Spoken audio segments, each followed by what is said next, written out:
Comment utiliser les prépositions en anglais? Alors aujourd'hui, il va être question des prépositions. Alors je t'ai fait un guide très complet sur les prépositions de la langue anglaise. Donc si tu as des bugs ou si tu as des problèmes pour t'en souvenir, n'hésite surtout pas à mettre cette vidéo dans tes favoris ou même la mettre dans une playlist ou quelque part. Mais essaie de revenir régulièrement là-dessus dès que tu as un trou de mémoire. Et surtout si tu as des problèmes en général pour comprendre les prépositions.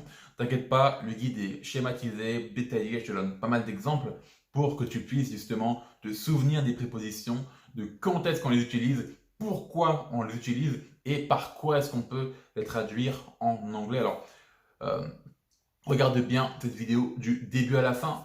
Avant de commencer, n'oublie surtout pas aussi de télécharger mon guide 100% gratuit dans lequel je te parle des 7 plus grosses erreurs que font les francophones lorsqu'ils apprennent l'anglais en autodidacte. Alors ces erreurs, elles vont t'empêcher en fait de progresser, elles vont faire en sorte que tu stagnes et même parfois elles vont même faire en sorte que tu vas même abandonner ton apprentissage de la langue. C'est quelque chose que j'ai beaucoup observé dans mon entourage, même à la fac, au lycée, n'importe où, même sur mon lieu de travail, etc. Donc si tu veux être sûr que tu ne fais pas déjà ces erreurs, que tu ne les feras pas dans le futur, eh bien télécharge le guide, il est gratuit et il est disponible en description. Ceci étant dit, c'est parti pour le cours sur les prépositions. Alors, le cours d'aujourd'hui va être sur les prépositions. Donc, je vais te faire un petit guide sur toutes les prépositions à connaître en anglais, bien pour maîtriser ce sujet. Alors, c'est parti pour le cours. La première préposition, c'est la préposition on. Hop, alors je vais mettre ça en rouge. C'est la préposition on. Alors, à chaque fois, je te parlerai du sens. Alors, le sens, c'est plus la signification. Hein, c'est quel sens ça a dans le texte, dans la grammaire. Et tu auras à chaque fois les exemples. Donc là, on commence avec la préposition on.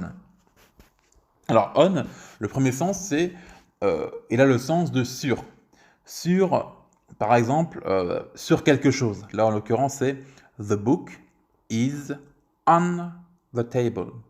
Ça veut dire littéralement le livre est sur la table. Donc le premier, on, sur. Mais tu peux aussi avoir le sens de dans pour on. Par exemple, we are on the bus. We are on the bus. Donc là, en l'occurrence, on n'a plus le sens de sur, mais on a le sens de dans. Ensuite, on peut aussi avoir le sens de à, de la préposition à et au. He hangs the light on the wall. Donc ça veut dire, ici, il accroche la lumière au mur. Donc au mur. Donc là, on voit que on peut avoir le sens de sur. Voilà, je vais juste enlever ça. On peut avoir le sens de sur, de dans et de à-o. Maintenant, la préposition in. Voyons voir ce qu'il en est de la préposition in. Alors, plusieurs sens et plusieurs exemples. In peut avoir notamment le sens de dans, encore une fois. Maria, was born in London. In London. Là, on part du principe qu'elle est née, nous on dirait plus qu'elle est née à Londres, mais en anglais, ils disent plus she was born in London. Ensuite, ça peut aussi avoir le sens de en. South Africa is going to host the next World Cup in 2010. In 2010. Donc là, en, plutôt dans le sens de la date. Par exemple, il est né en 1997. He was born in blablabla, 1997, 1997. On a aussi in pour les parties du jour. Exemple, in the morning, in the morning. Pour les saisons, in the summer, in the morning, in the summer. Pour les mois aussi, par exemple, in September. Maintenant, la préposition at. La préposition at, elle a le sens de à, par exemple, pour dire someone is knocking at the door. Ça veut dire quelqu'un frappe à la porte. Donc là, à dans ce sens-là. À la porte. On l'utilise aussi pour l'âge. Par exemple, my friend got married at the age of 20. Aussi pour l'heure, I wake up at 7 o'clock. On rappelle aussi, j'ai fait un cours sur l'heure, je le mettrai certainement en affiche ici, quelque part.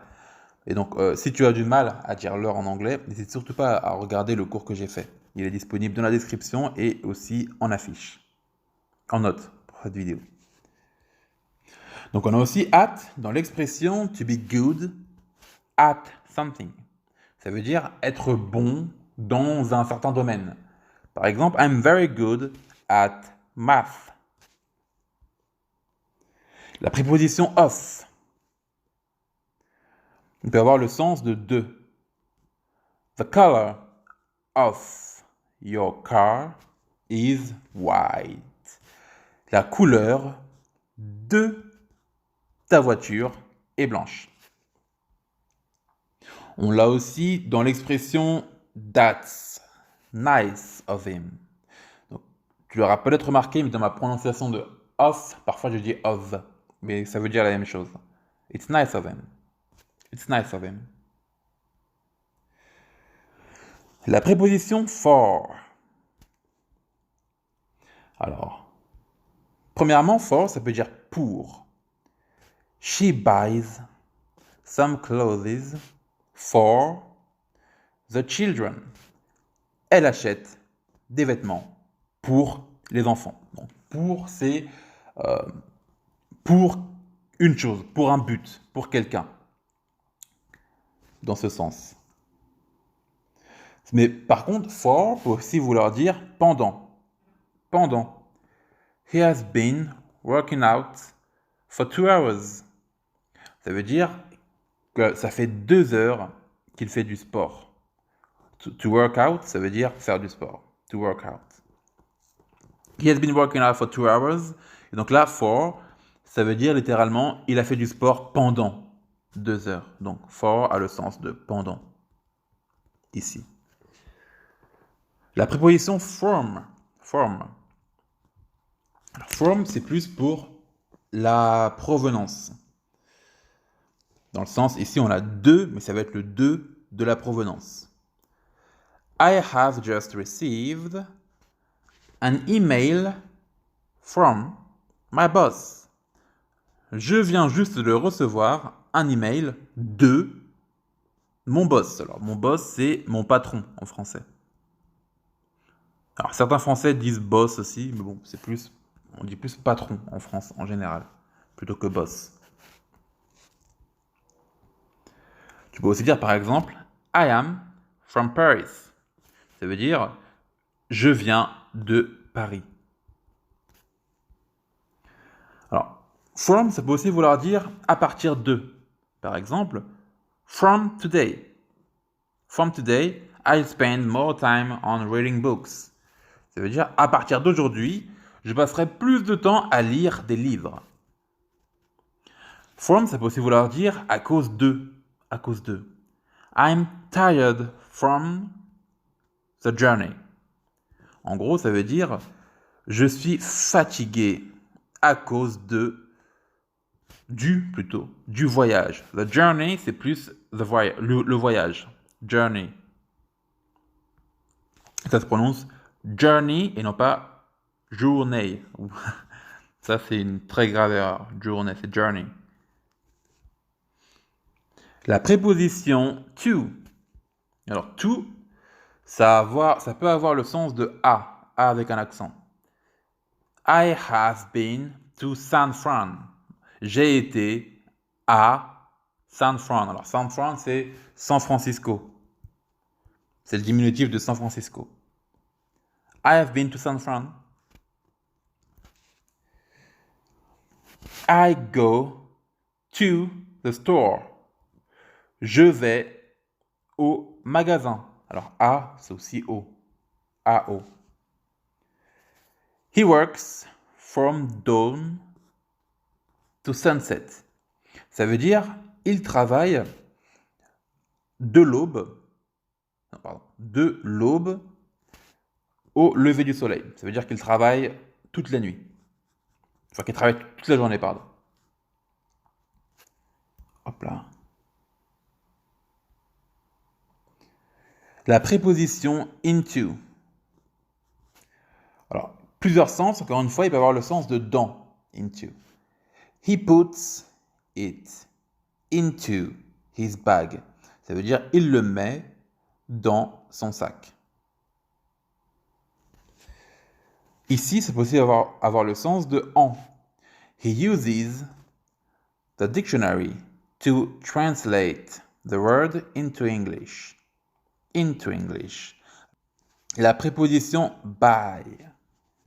Alors, by, ça peut vouloir dire par.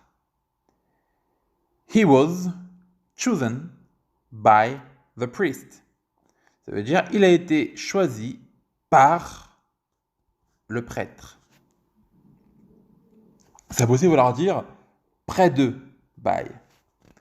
I would go by the sea if I could. Ça veut dire j'irais près de la mer si je le pouvais. Ça peut aussi avoir le sens de en, encore une fois. I'm going to work by car. Mais là, c'est plus le en dans le sens de la manière, de comment tu vas faire la chose. Tu peux la faire en train, en voiture, etc. En avion. Donc c'est plus ce sens-là. La préposition across. Ça peut vouloir dire, bien sûr, à travers. I came across interesting facts during my researches. Alors, à travers. Alors, I came across, c'est une expression qui est toute faite déjà. I came across, to come across, pardon. Ça veut dire que tu trouves quelque chose. I came across interesting facts during my researches. C'est possible de vouloir dire traverser, across. She walks across the streets. Ça veut dire elle marche à travers la rue. Alors, à titre d'information, cette phrase, elle voulait dire durant mes recherches, eh bien, j'ai trouvé beaucoup d'informations intéressantes. Across, ça peut aussi vouloir dire dans tout, dans le sens de dans toute la ville, dans tout le pays, dans tout, je sais pas moi, dans toute la France, par exemple. Par exemple, I would like to travel across Japan. Ça veut dire j'aimerais voyager dans tout le Japon. Maintenant, la préposition around. La préposition around. Alors, encore une fois, plusieurs sens, plusieurs exemples. Alors, around, ça peut vouloir dire autour de. I've been walking around the tree. Ça veut dire j'étais en train de marcher autour de l'arbre. I've been walking around the tree. La préposition near. Near, ça veut dire près de. I live in a cabin near the sea. Je vis dans une... Alors, cabin, c'est une sorte de hutte, une cabane. C'est une petite habitation. Une hutte. I live in a cabin near the sea. Ça veut dire je vis dans une petite hutte près de la mer. The sea, près de la mer. La préposition with. Alors, with, ça peut vouloir dire avec. I go shopping with my friends. Ça veut dire, je vais littéralement faire les magasins, je vais faire du shopping avec mes amis. Ça peut aussi vouloir dire à cause de. I am angry with your friends. Alors, ça veut dire que je suis énervé à l'encontre de ton ami. Je suis énervé contre lui. Alors, ça a aussi le sens de A, encore une fois. A et O. The woman with blue eyes is over there. D'accord? La femme, littéralement, ça veut dire la femme aux yeux bleus. Et par là-bas. La femme aux yeux bleus et par là-bas. Maintenant, la préposition about. About. Ça peut vouloir dire à propos de. We talk about our holidays. Ça veut dire nous parlons de nos vacances. Plutôt, nous parlons à propos de nos vacances, même si c'est traduit très littéralement, dit comme ça. Mais bon, dans l'idée, c'est ça. C'est plutôt le de à propos. De quoi on parle. De quoi il est question. Et aussi, tu as aussi la forme to be about to. Ça veut dire être sur le point de. Par exemple, I'm about to finish this. Ça veut dire je suis sur le point d'en finir avec ça. On a aussi la préposition along, qui veut dire le long de. The tourist walk around the avenue. Ça veut dire les touristes marchent le long de l'avenue. Le cours est à présent terminé, j'espère qu'il t'aura plu. Si c'est le cas, n'oublie pas de t'abonner à la chaîne YouTube et de télécharger le guide gratuit des 7 erreurs que font la plupart des débutants lorsqu'ils veulent apprendre l'anglais. Le lien est dans la description. Et moi, je te dis à la prochaine pour un futur cours sur ma chaîne. Salut!